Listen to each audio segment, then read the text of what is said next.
हाय सगळ्यांना स्वागत आहे नवीन एका छोट्याशा व्हिडिओमध्ये. तर बघा आम्ही तुम्हाला म्हणतो होतो बाळमामाला जायचं, तर ही नरसिंहाची वाडी आत प्रवेश इथून होतोय बघा. पहिल्यांदा नरसिंहवाडीचं दर्शन घ्यायचं म्हणलं इथं दत्तात्रेयचं, आणि मग तिथून पुढचा प्रवास म्हणलं. तर बघा आम्ही आत प्रवेश केला हो काही इथं नरसिंहवाडीत. तर ही नदी आहे. तर जे पण पहिल्यांदा आलेले आहेत ना सगळे भक्त देवदर्शनाला येतात, त्यांनी सगळ्यांनी इथे या नदीमध्ये हातपाय तोंड धुणे, ह्या नदीमध्ये हे करतात ना तसं. तर हो काही जे पण प्रत्येक भक्त जे येतो आहे ना, तर या नदीमध्ये सगळ्यांनी हात पाय तोंड धुवून मस्तपैकी असं फ्रेश होऊन देवदर्शन घेतात. तर या नदीचं एक वैशिष्ट्य आहे काय, तर हातपाय आंघोळ्या करतात, काय काय पुरुष असं आंघोळ्या पाणी करून हे करतात. तर मग आम्ही आपलं हातपाय तोंड धुतलं बघा. मस्त पाणी भरपूर होतं बरं का नदीला, भरपूर पाणी होतं या नदीला. आणि काय काय मुलं पोहत पण होती, पण पलीकडे पोहत होती, तिकडं काय कॅमेरा धरलेला नाही बरं का. आणि या नदीमध्ये एक मोठा असा मासा असा मरून पडलेला होता बरं का, वर पोहत होता भरपूर मोठा मासा. मेघ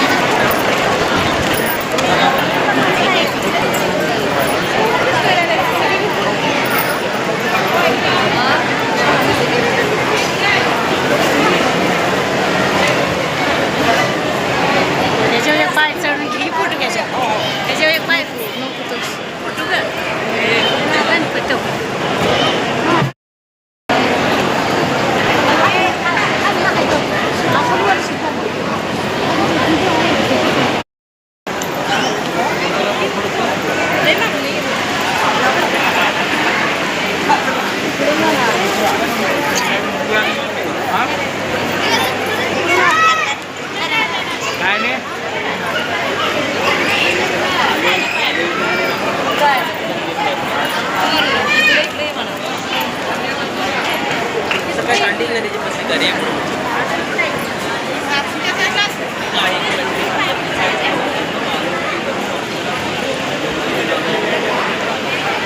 दर्शन घेऊन आम्ही निघालो बघा.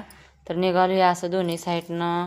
तिथं हे आहे ना पेढं, कंदी पेढं जास्त तिथं फेमस आहेत बरं का नरसिंहवाडीत. तर प्रवेश इथून होत होता. आणि अष्टगंध हळदी कुंकू काय काय काय काय कोणाला काय घ्यायचं काय ना, आम्ही एक अष्टगंधाची डब्बी आणली. काय काय जे पण काय काय तर पेढं, ही भरपूर पेढे फेमस आहेत बरं का, कंदी पेढं. तर बघा खूप हे आहे बरं का, बघण्यासारखं खरंच ठिकाण आहेत. उन्हाळ्यात बरेचसे जातात. हे तर आहे बघा चाव्या अडकायला केलेला आहे, किती छान आहे हे बघा. आणि इथं खायलासाठी पपकिन घेतलेला आहे गाडीमध्ये खायला मुलांनी पपकिन. तिथनं पुढचा प्रवास. तर बघा इथं आप्पाच्या वाडीमध्ये आलेलो आहे. तर आम्ही इथं बघा बाळमामाची विहीर आहे बरं का, तुम्ही पुढं बघाच, व्हिडिओज कुठेही कीप करायचं नाही. आलो तिथून जराशी मग गाडीत बसलेलं होतं, त्यामुळे सगळेजण इथं दर्शन घेतलं. हलसिद्धनाथाचं दर्शन आहे इथं बरं का. तर हो काही ठाण आहे इथं. तर सगळ्यांनी दिसलं का नाव, हलसिद्धनाथ, श्री हलसिद्धनाथ प्रसन्न. तर इथं खूप गर्दी असते, पण आम्ही असं सोमवारचं आधीमध्ये गेलो, त्यामुळं आम्हाला दर्शन एकदम व्यवस्थितरित्या मिळलं. आणि सगळं काय असं पूर्णपणे देवदेव झाला आहे व्यवस्थित. तर बघू शकता तुम्ही हो काही. आणि इथून पुढं आम्ही गेलो होतो विहिरीकड, ज्या पण विहिरीतून बाळूमामाने साधू संतांना पायऱ्या नसताना पाणी काढून दिलेलं होतं प्यायला. तर ती बघा ही विहीर आहे. म्हणून म्हणलं विहीर पण बघावी, तुम्हाला पण दाखवावी कशी आहे कशी नाही, नक्कीच सांगत चला. तर हो काही विहिरीला असं आहे, म्हणलं पायऱ्या आहेत तर बघावं. तर खरोखरच पायऱ्या नाहीत बरं का ह्या विहिरीला, खरोखरच पायऱ्या नाहीत. पण कसं बाळूमामाने पाणी काढले हो काही, पाणीसुद्धा आहे ह्या विहिरीमध्ये. आणि काय माहीत बाळूमामाची ती काय म्हणतात ते सत्वच बघायचं होतं त्या साधूंना. बाळूमामाचा आशीर्वादच द्यायचा होता त्यांनी इथं आशीर्वाद दिलेला होता बाळूमामांना, तू जे काय बोलशील ते तुझं खरं होईल म्हणून, कारण का त्यांना पाणी प्यायला दिलेलं होतं ना. तर बघा विहिरीवर सुद्धा फोटो आहेत बाळूमामाचे, हे आहे का. मग इथं बघितली विहीर.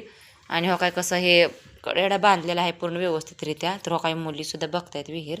तर विहीर भरपूर खोल होती आणि खरोखरच विहिरीला पायऱ्या नव्हत्या. आणि हो का हे झाड इथं बाळूमामा ह्या झाडावर झोपायचे बघा. तर ते झाड अजूनसुद्धा आहे इथं, जेणेकरून ह्या झाडावर बाळूमामा झोपायचे बघा. इथं आहे का हे झाड कसं आहे बघा, पूर्ण जुनं झाड आहे बघा. आता पहिलं झाड अजून आहे म्हटल्यानंतर कसं आहे.